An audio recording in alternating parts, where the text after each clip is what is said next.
जय महाराष्ट्र। पुण्यामध्ये पतित पावन संघटनेने एका बांगलादेशी नागरिकाला पकडून प्रशासनाच्या ताब्यात दिले। सर्वप्रथम पतित पावन संघटनेचे मनापासून अभिनंदन।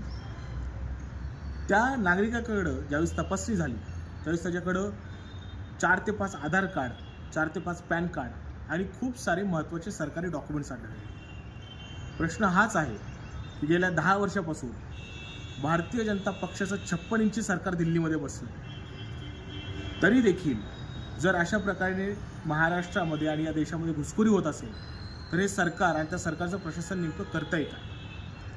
आज भारतातल्या सर्वसामान्य नागरिकाला आधार कार्ड काढताना, पॅन कार्ड काढताना जो त्रास होतो किंवा आधार कार्डमध्ये छोटीसा बदल करताना देखील जो त्रास होतो, तो त्रास बघता एका नागरिकाने 7 ते 8 आधार कार्ड काढणं ही खूप मोठी गोष्ट वाटते, व ती शक्य होते भ्रष्ट कारभारामुळे।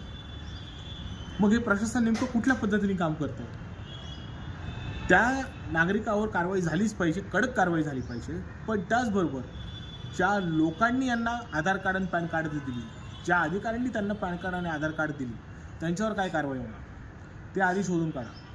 कोणत्या ठिकाणाहून त्यांनी आधार कार्ड आणि पॅन कार्ड काढून घेतली त्या सगळ्यांवर कारवाई करा। आणि माझं सरकारला म्हणणं आहे की नुसतं हिंदुत्वाचा खोटा दिखावा करू नका, खरं हिंदुत्व आपल्या देशाच्या सीमा सुरक्षित करा।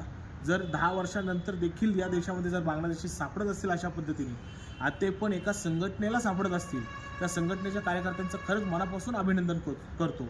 पतित पावन संघटनेचे जे पुण्यातले पदाधिकारी आहेत त्यांचं मनापासून अभिनंदन की जे काम सरकारला जमलं नाही ते काम तुम्ही करून दाखवलं। धन्यवाद। जय महाराष्ट्र।